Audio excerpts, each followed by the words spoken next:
paz do Senhor, irmãos. Graças a Deus por mais uma semana que se passou, né? O Senhor cuidou de nós durante todos os dias, nos protegeu, nos livrou do mal, nos sustentou. Nós só temos motivos para agradecer a Deus, né?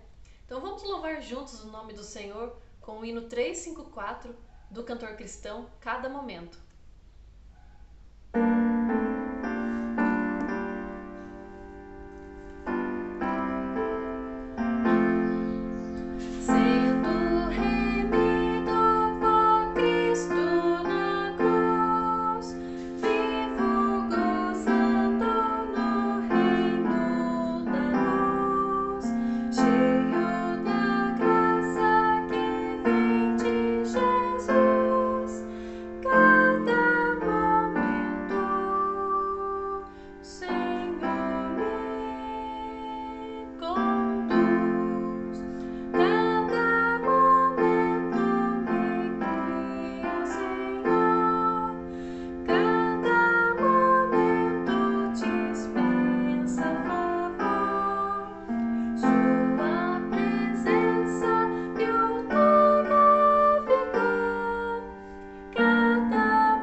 Bom dia, que a graça e a paz do nosso Senhor e Salvador Jesus esteja convosco nesta manhã de domingo. Estamos iniciando mais uma escola bíblica dominical, então quero convidar você nesta manhã para juntos estarmos aprendendo a palavra do Senhor. Vamos iniciar, nós já louvamos a Deus, né? Nós iniciamos o dia sempre cantando, louvando e glorificando o nome do nosso Deus. E também nós, né, para completar o nosso dia, nós usamos a oração, né, que é o meio da qual nós falamos com Deus, e também o estudo da palavra, a qual Deus fala conosco. Então vamos falar com Deus nessa manhã? Oremos. Pai bendito, Pai misericordioso, em nome do nosso Senhor e Salvador Jesus, nós queremos, Deus, pedir ao Senhor que continue, ó Deus, assim como tem feito, ó Deus, cuidando de nós, abençoando, Pai amado, para que nós possamos vencer essa crise, vencer, ó Deus, essa pandemia da qual nós estamos enfrentando. Há ainda uma expectativa, ó Deus, de que isso acabe, mas ainda há conversa, ó Deus, que pode ser que haja ainda muitos óbitos, ó Pai amado.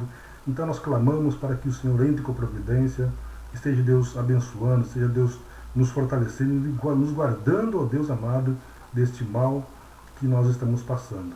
Obrigado por suprir as nossas necessidades, guardar as nossas vidas, nossos familiares, a cada um que nos acompanha nessa noite.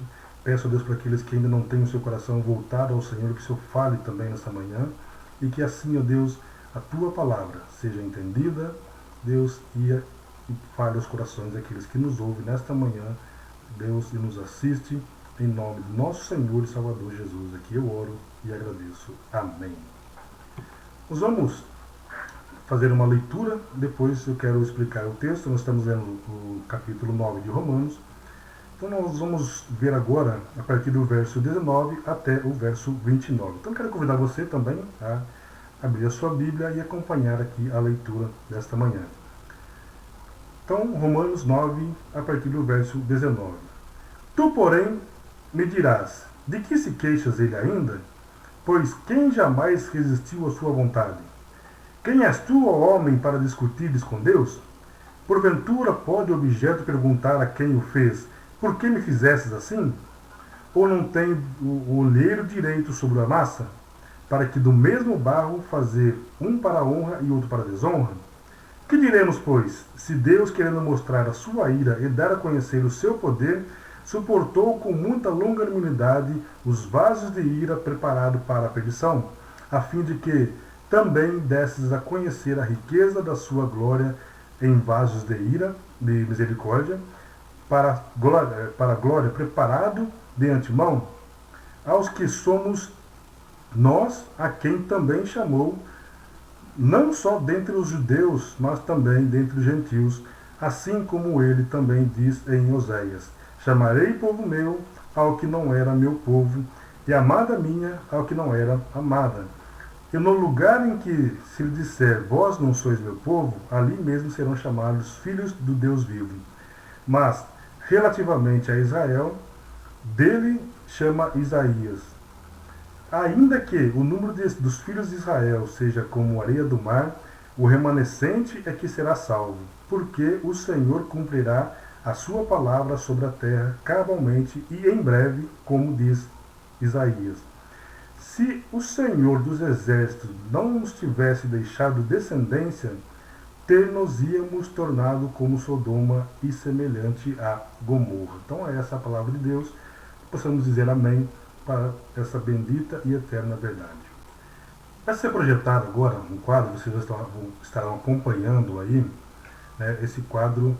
Nós vamos ver algumas coisas que nós já vimos também na aula passada. Então, esse quadro vai dizer por que Israel rejeita Cristo. Né? Então, é esse tema que nós estamos estudando dentro do livro da Carta aos Romanos, no capítulo 9.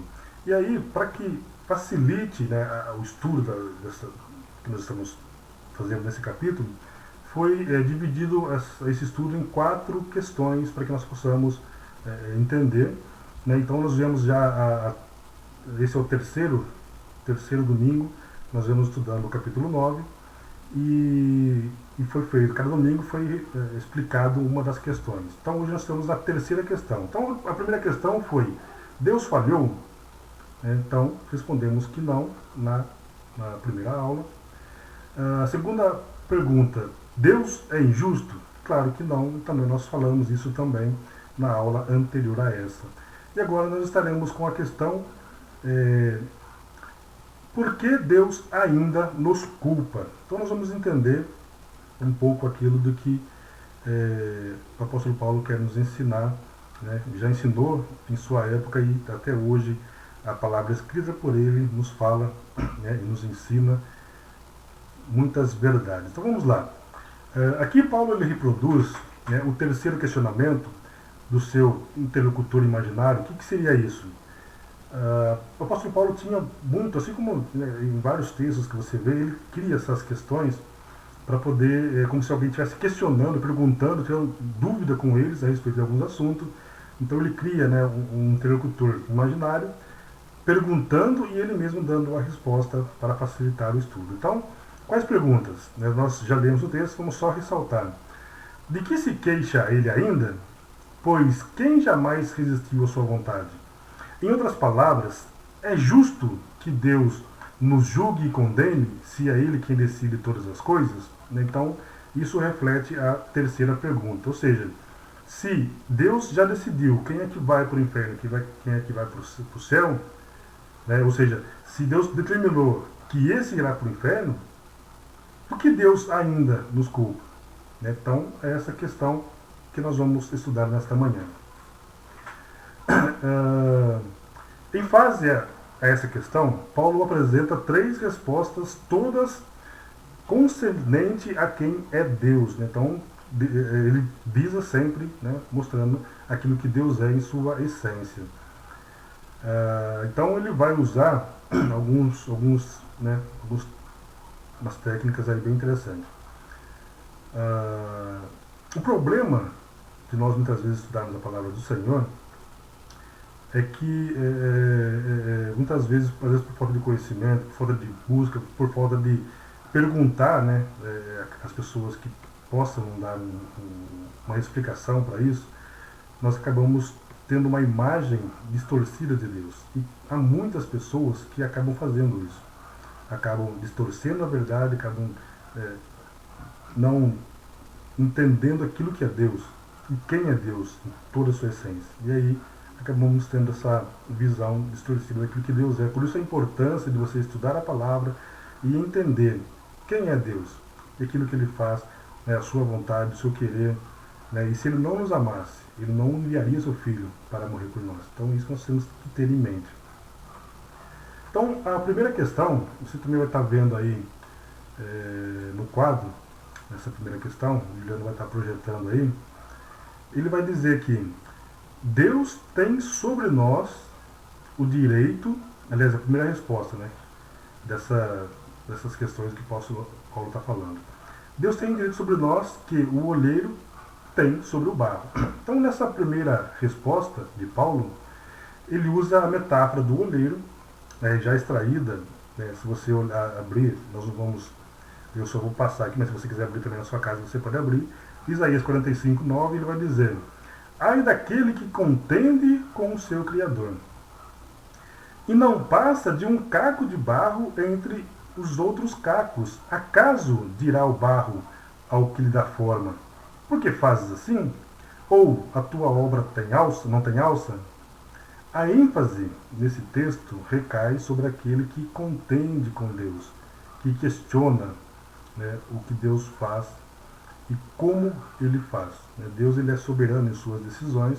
Nós sabemos, às vezes não entendemos, né, o trabalhar de Deus, mas questionar a Deus sobre aquilo que Ele está fazendo, né, é complicado, porque algumas pessoas, por não conhecer a Deus em sua essência, acaba questionando a Deus de uma maneira errada.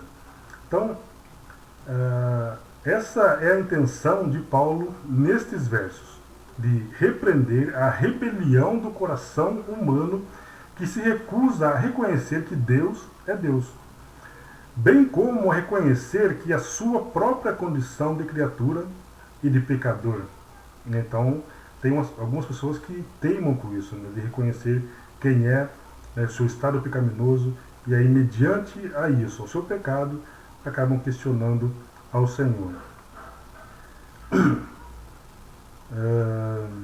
Então Paulo diz claramente: quem és tu, ó homem, para discutires com Deus? Devemos ressaltar aqui que o apóstolo Paulo não está censurando, né, isso é bem importante, aquele que expressa a sua perplexidade através de perguntas sinceras, mas aquele que confronta a Deus de um modo irreverente e impertinente. Então devemos nos lembrar que muitos profetas do Antigo Testamento, como Abacuque, Jonas, dentre outros, externaram sua perplexidade por não compreenderem o propósito divino acerca da situação em sua época. Vocês irão se lembrar, alguns que receberam, que faz parte do nosso grupo no WhatsApp da igreja, a irmã Laís, ela postou uma vez, eu não sei nem quem que é o autor, clamar é diferente de reclamar. Então, crente, quando às vezes não entende algumas coisas, algumas propósitos, algumas coisas que Deus está fazendo, ele não reclama com Deus, ele clama, né? Ele tenta buscar entendimento, né? O que está acontecendo, por que Deus permitiu essas coisas, né? E eu li também em outro livro que murmurar é diferente de lamentar. Nós vemos, por exemplo, né, lembrando aqui de Jeremias, né, o profeta chorão, em que quando Deus revelou para ele o justo juízo sobre aquelas pessoas que estavam pecando e errando contra Deus na sua época, e eles acreditavam que Deus estaria com ele, mesmo eles cometendo todos aqueles erros, Deus ia trazer, né, um justo juízo sobre aquilo que eles estavam cometendo na época, e ele, né, chorava ao ver aquilo que Deus havia revelado, porque, né, ele lamentava isso, né, por ele não entender o porquê Deus estava fazendo aquilo. Então ele não murmurava a Deus, não questionava Deus, não reclamava com Deus, né, mas ele clamava, ele, né, lamentava com Deus o estado do povo daquela época. Então, clamar é diferente de reclamar, e murmurar com Deus é diferente de lamentar. Então nós muitas vezes lamentamos com algumas coisas. Por exemplo, um caso que o pastor sempre lembra, né, que Deus fez em sua vida, ele teve aquela, vamos dizer, aquela briga gostosa com Deus, né, quando sua esposa estava doente, e aí ele vai lá e não entendendo os propósitos de Deus, não entendendo o que Deus havia permitido naquela época, né, com tantas dificuldades, com tantas lutas que ele estava enfrentando naquela época, e ainda, por fim, sua esposa estava doente, e ele, né, falava com Deus. Por quê? Tentando entender, né, o que estava acontecendo na sua vida naquela época. Então ele chorou várias vezes, né, orando várias noites, chorando para que Deus, né, não levasse a sua querida esposa, já que ele havia recebido de Deus, né, a sua esposa. E isso para nós é um testemunho também fantástico que nós vamos carregar para as nossas vidas. Um homem de oração, um homem de clamor, um homem que tem a sua vida, né, voltada para servir a Deus, para buscar a Deus, e ele queria entender o que estava acontecendo, e aí Deus poupou a vida da sua esposa, sarou hoje, né, está nos assistindo também nessa manhã, e, né, é uma bênção na igreja, com cuidado com as crianças, na área do louvor. Então, muitas vezes nós questionamos a Deus nesse sentido. Não é uma questão de rebeldia, né? E existem aqueles que sim, que questionam a Deus rebeldemente, né? Mas, né, esses estão reclamando com Deus, esses estão murmurando contra Deus, e não lamentando ou clamando aquilo que eles não entendem. Então ter dúvidas é do homem, né? Então mediante a isso nós podemos e devemos questionar a Deus algumas coisas, mas, né, esse questionamento tem que ser sempre com reverência e sempre esperando de Deus aquela resposta bendita e eterna. Nós sabemos que Deus tem 3 respostas: não, sim e espera. Então nós temos que aceitar muitas vezes o não do Senhor, e às vezes nós não aceitamos. Nós queremos sempre o sim, né? Mas, né, sabemos que Deus é maravilhoso, nos compreende quando nós erramos nesse sentido, né? Entretanto, né, voltando aqui para o estudo, essa analogia que o apóstolo Paulo usa a respeito dos vasos, como sempre, por várias vezes na Escritura, eles usam algumas analogias para dar algumas explicações.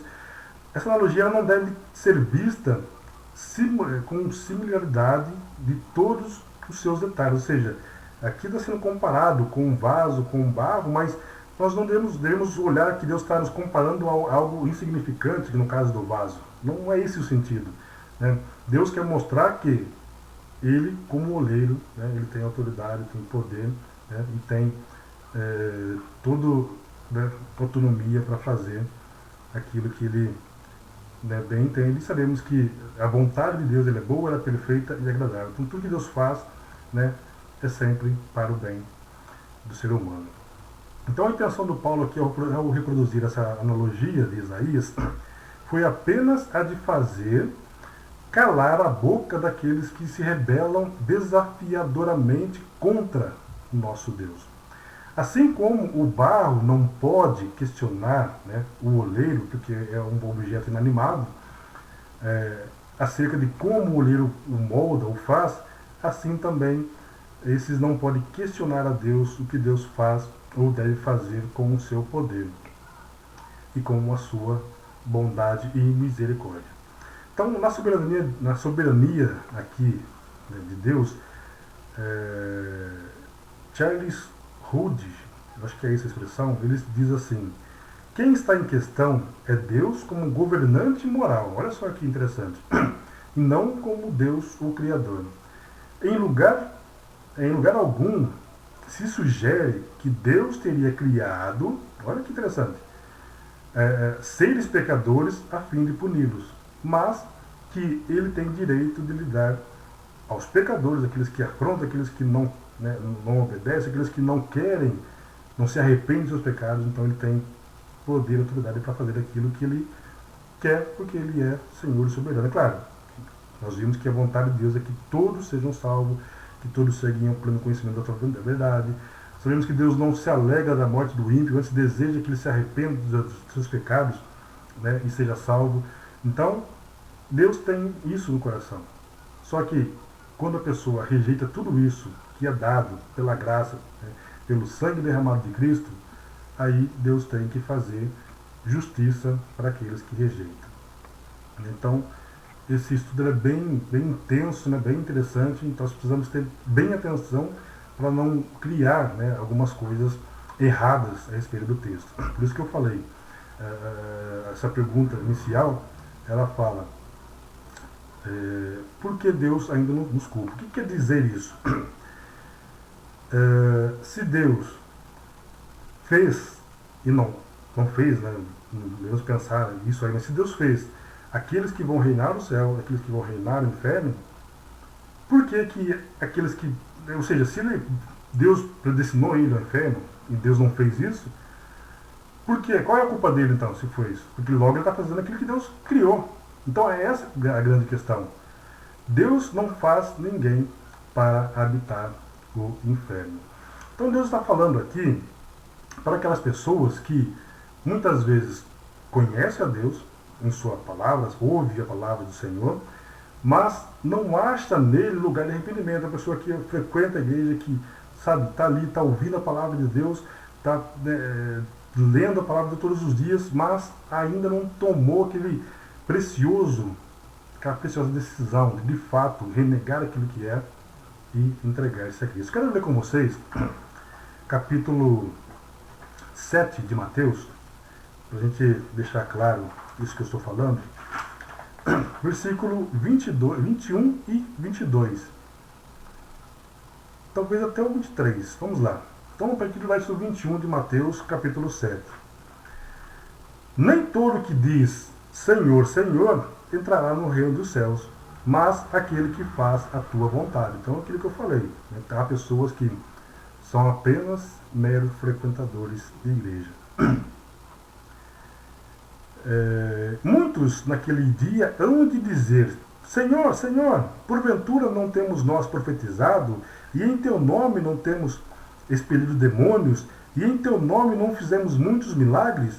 Então lhes direi explicitamente: nunca vos conheci, apartai-vos de mim, os que praticai iniquidade. Então são aquelas pessoas que andam com Deus, né, conhecem, você vê que eles falam aqui, nós expulsamos demônios, nós fizemos milagres em teu nome, né, e Deus vai falar para ele: apartai-vos de mim, eu não vos conheço. É triste ouvir, né, isso do Senhor, mas é uma triste realidade para aqueles que, né, ainda não se despertaram, né, e talvez, se não se arrepender, é isso que irão ouvir o Senhor. Então quero também convidar você a abrir Mateus 25, a partir do verso 31. Né? Abra lá sua Bíblia no capítulo Mateus 25, a partir do verso 31. Olha só.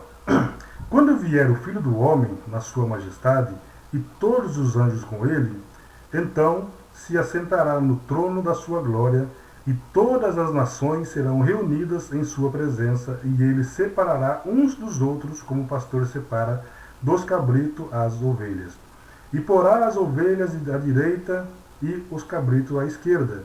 Então dirá o rei aos que estiverem à sua direita: Vinde, bendito de meu Pai, entrai na posse do reino que está preparado desde a fundação do mundo. E daí ele vai explicar, depois você pode, em caso você quiser, ler o restante do texto. Então ele vai dizer: Vinde, bendito de meu Pai, tomai posse do reino preparado desde a fundação do mundo. Uma coisa interessante, ali no verso 41, olha lá. Então o rei dirá também aos que estiverem à sua esquerda: Apartai-vos de mim, malditos, para o fogo eterno, preparado para o diabo e seus anjos. Então, essa é a palavra do Senhor, dizendo que aqueles que não obedecem a tua palavra, que não andam de acordo com a tua palavra, esses serão separados. E aí, veja que o texto fala, né? 20, 41, né? Apartai-vos de mim, malditos, para o fogo eterno, preparado para os homens, preparado para o diabo e seus anjos. Só que aí há homens, mulheres, pessoas que querem ir para lá, né? E quanto a isso, é uma decisão que ela toma em vida, né? A escolha que ela faz. Então, ou seja, Deus não preparou ninguém para o inferno. Mas se as pessoas querem ir, né, a decisão é toda dela.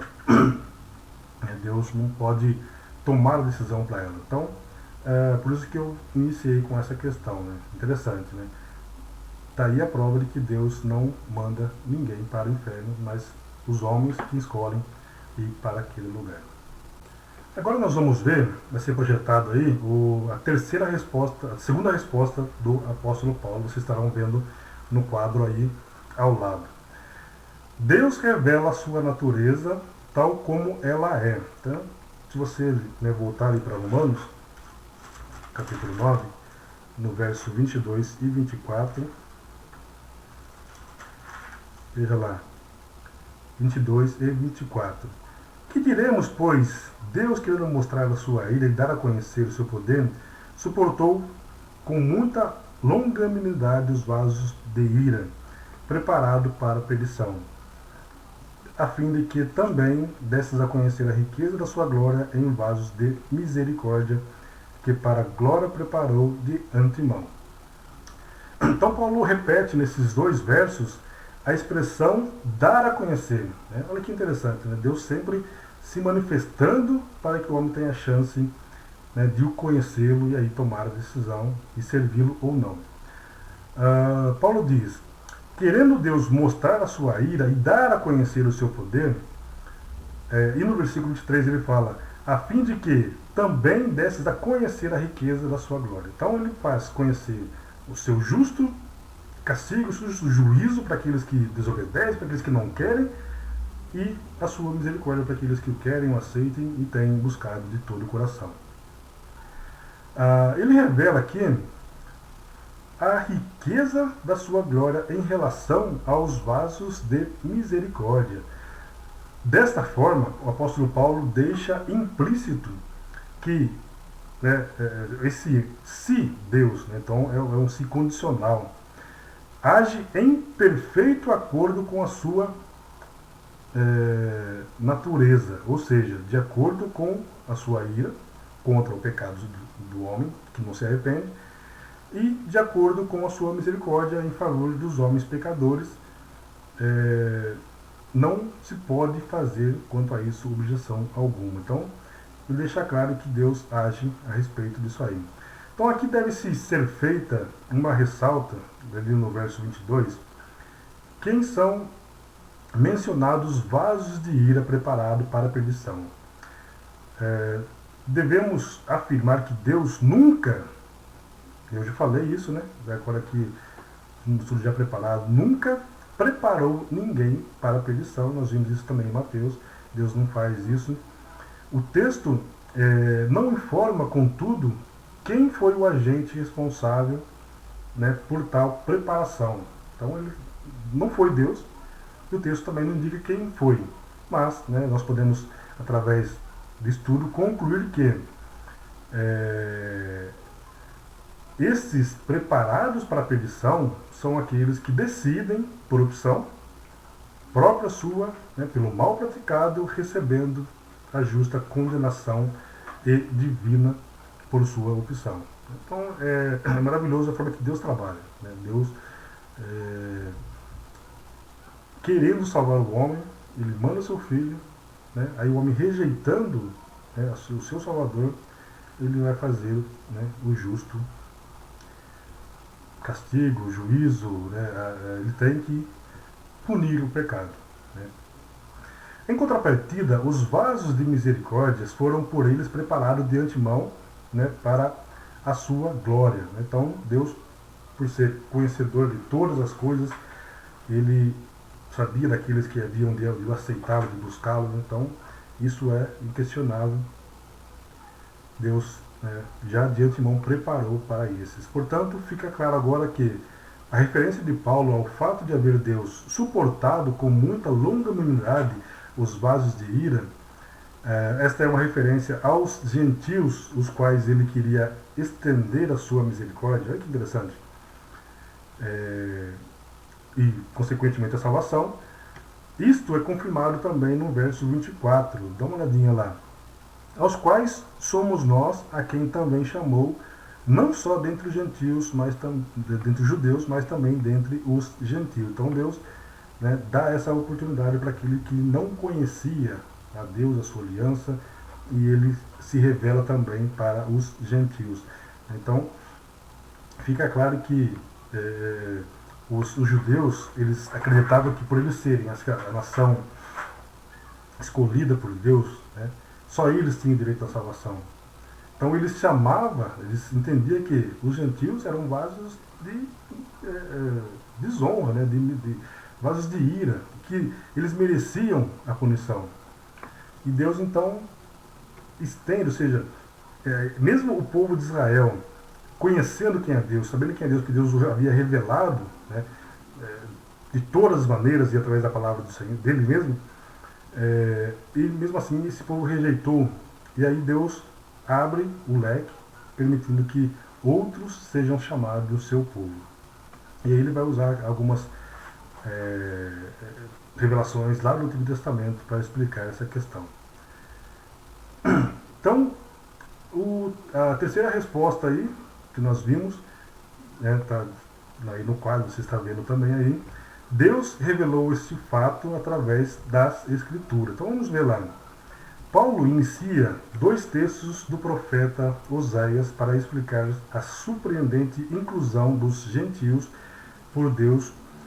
O pano de fundo histórico, né, para a gente entender o que está acontecendo aqui, é o texto sobre o casamento desse profeta com uma mulher adulta, né, Gomer.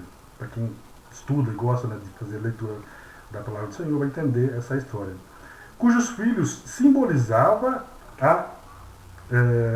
o infiel reino do norte, né, que é o reino de Israel. Né? Para quem também, né, gosta de se envolver, gosta de estudar a palavra do Senhor, vai se lembrar que Israel, né, da parte aí do norte,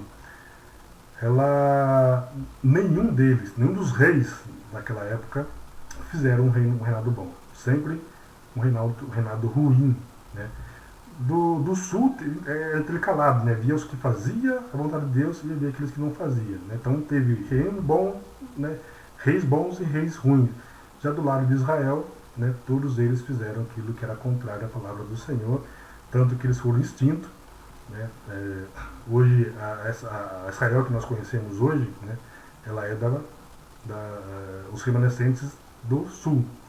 E a de Israel foram todos dissipados, foram se espalhados por todo o mundo.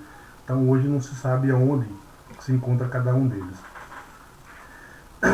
Assim, esses se chamavam, os filhos do profeta, de Jezreel, que significa castigo pelo sangue. E de fato, Israel foi castigado duramente, né, pelos reis da época. Loruana, que significa desfavorecida, e Lo-Rami, que significa não meu povo. Deus estava aqui profetizando diretamente acerca do destino da casa de Israel, castigada pouco tempo depois através do sanguinário exército assírio, perdendo desta forma o favor de Deus, nome, né, de uma das filhas do profeta, que passou a tratá-lo como se não fosse seu povo. Então, já que ele estava rejeitando, então vou tratá-lo como se não fosse meu povo. Então, isso foi profetizado para essa época, e aconteceu na época do profeta, e depois ela tem acontecido também nos tempos da graça, revelando que esses não meu povo é aqueles que, os gentios, ou seja, nós hoje que não pertencíamos à aliança e fomos inseridos nessa Israel espiritual. Entretanto, os textos utilizados por Paulo mostra um Deus já disposto a favorecer futuramente a Israel, pois é dito: chamarei meu povo ao que não era meu povo, e amada a que não era minha amada. Oséias 2:23. E também no lugar em que se lhes disse: vós não sois meu povo, ali mesmo serão chamados filhos do Deus vivo.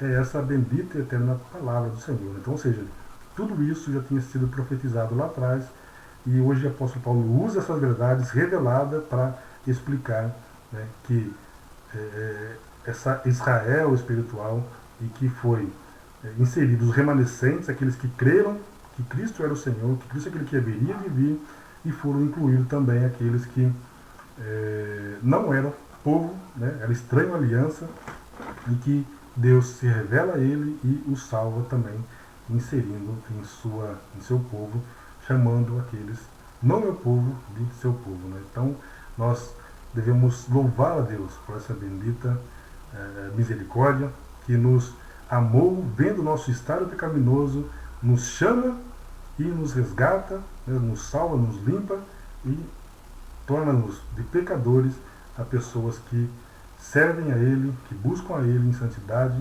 né, em bondade. Por isso nós louvamos a Deus, por isso nós começamos sempre o nosso dia cantando a esse maravilhoso Deus, que nós temos muitos motivos para adorar a Deus, para glorificar o Teu nome.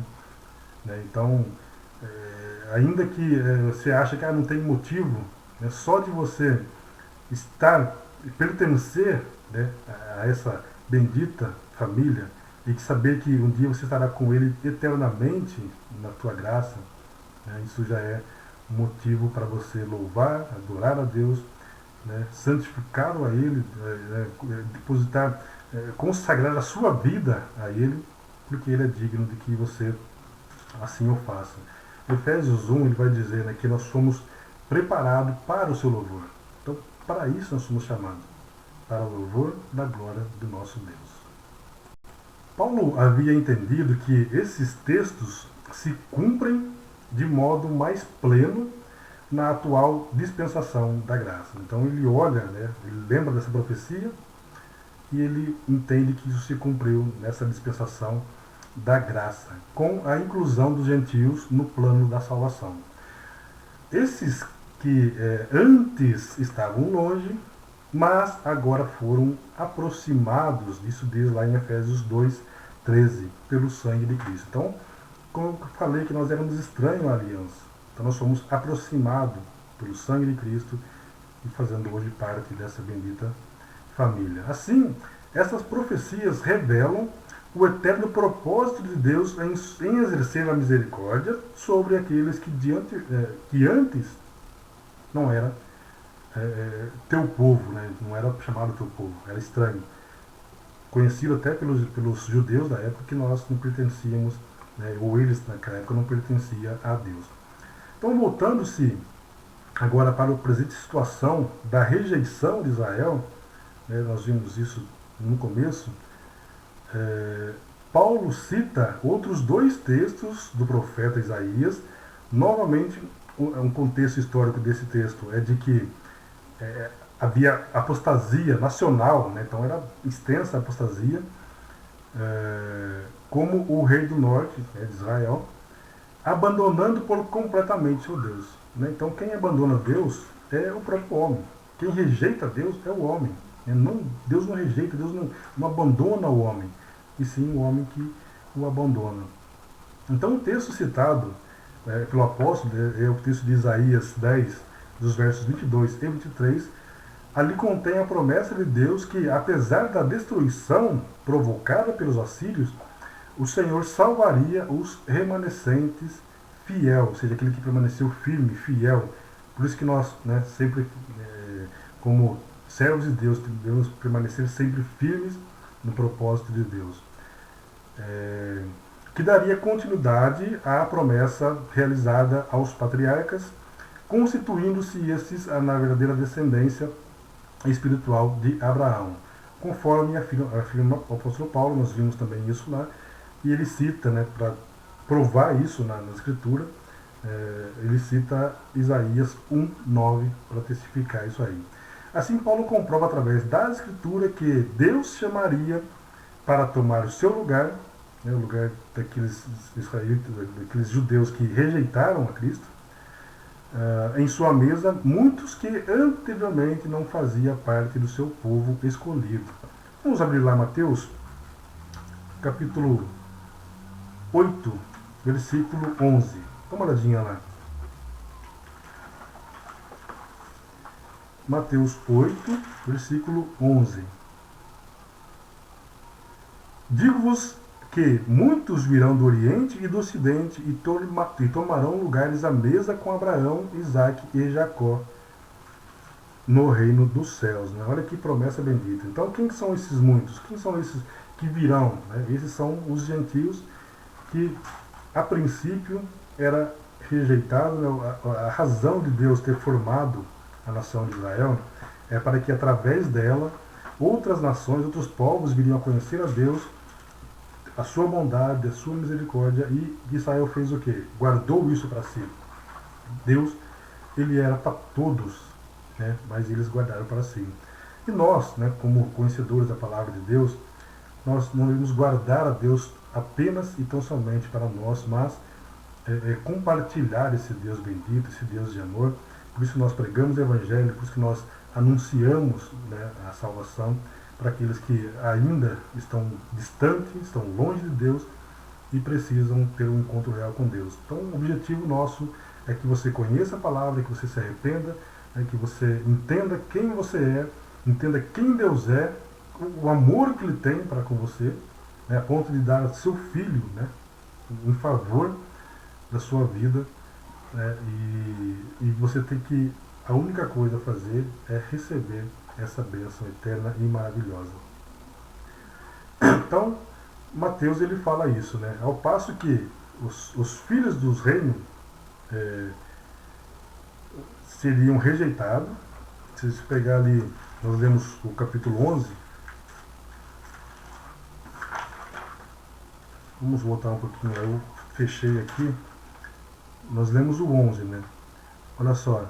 Digo-vos que muitos virão do Oriente e do Ocidente e tomarão lugares à mesa com Abraão, Isaque e Jacó. Ao passo que os filhos do reino, ou seja, aqueles que receberam todo o auxílio de Deus, todo o cuidado de Deus, que andou com Deus, serão lançados fora das trevas e ali haverá choros e ranger de dente. Por que serão lançados fora? Porque não reconheceram a Cristo, o seu Salvador. Não reconheceram que eles eram pecadores, que precisavam se arrepender do pecado e, consequentemente, receber, né, a salvação. Eles se achavam justos o suficiente, né, e que, mediante a isso, não precisavam se arrepender. Já eram filhos de Abraão, descendentes de Abraão, né, mas, como o apóstolo Paulo fala, era apenas na carne e não, né, no espírito.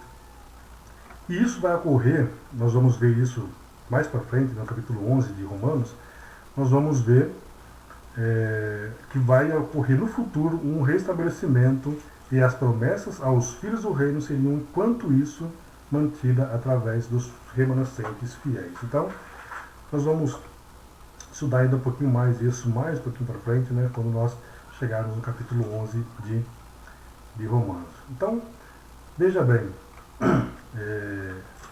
só para a gente encerrar aqui, por que, né, é a pergunta que nós iniciamos, por que Deus ainda nos culpa? Ou seja, nesse nos culpa, eu estou falando daqueles que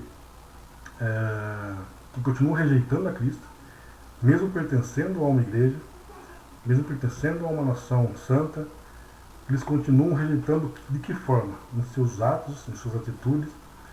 Né? E ficou bem claro, não sei se ficou alguma dúvida para você nesta manhã, ficou bem claro que Deus não fez e não faz ninguém para a condenação eterna. Né? Então, quem é que questiona isso são aqueles que se rebelam contra Deus, né? E não vai haver chance. Nós vemos, né, o capítulo de Mateus falou bem isso aí, né? A pessoa fala, mas Senhor, nós fizemos tanto em teu nome. Né? Mas o que salva, isso que nós temos que entender, não é as obras, não é aquilo que nós fazemos. Nós hoje fazemos obras, mas não para ter a salvação, e sim porque já somos salvos. Então, nós entendemos esse propósito. Somos chamados para as boas obras. Então, nós fazemos as boas obras porque Deus fez a maior obra por nós, que é dar o seu Filho em resgate das nossas vidas. Então, você que ainda não entendeu esse processo, não entendeu o que Deus fez, né, e quer fazer na sua vida, ainda há tempo de se arrepender, ainda há tempo de buscá-lo, ainda há tempo de deixar, né, os seus pecados e voltar-se a Deus. Então faça isso, né? Não deixe, não permita que o tempo passe e você não tome um verdadeiro, né, posicionamento diante de Deus. Se você está no estado de que você serve a Deus, está buscando Deus, você louva a Deus, mas entende que ainda a sua vida não está regrada com Deus, não está certa com Deus, eu falo que ainda há tempo de você se arrepender, de você mudar de vida e começar a servir a Deus antes que seja tarde demais. Então, Deus ama você, né, e deseja que você se arrependa, que você tenha um real encontro com Ele e entregue-se a Ele total, né, total renúncia de quem você é. Então fique com Deus, meus amados amigos, irmãos que nos assistem nessa manhã, que Deus venha a abençoá-los. Eu vou deixar aqui no próximo quadro, né, nós vamos ver, tem aí as primeiras perguntas e a última pergunta para o próximo estudo é: que diremos, pois? Né, e aí nós finalizamos esse capítulo de Romanos e enfim entramos no capítulo 10 e vamos ver o que Deus tem ainda a nos ensinar. Então espero que você tenha entendido. Há um link abaixo aqui, você pode tirar as suas dúvidas. Se eu não fui claro naquilo que eu expliquei aqui, às vezes acabo esquecendo alguma coisa, deixando de falar alguma coisa, eu falei algo que você não entendeu, então você tem a chance de perguntar, entrando no nosso link abaixo aqui, no grupo do WhatsApp, para que você deixe seu questionamento, a sua dúvida ou sua contribuição, você quer participar, você quer falar alguma coisa, né? Nós estaremos também interagindo e respondendo os seus questionamentos, ok? Que Deus os abençoe, os guarde. Vamos orar mais uma vez, pedindo a graça bendita e eterna proteção do nosso Senhor. Oremos.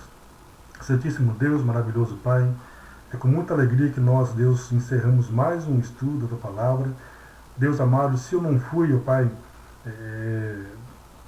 Deus, claro, aquilo que eu entendi da Tua Palavra, Deus, que o Senhor possa, através do Teu Santo Espírito, ó Deus, falar a essas pessoas e eles possam ter recebido e entendido, Deus, de uma forma clara, e tentei ser o mais claro possível, Deus, mas que o Senhor possa os ensiná-los, Deus, e tirar todas as dúvidas que possa ou não ter deixado, e que eles tenham entendido o propósito eterno do Senhor.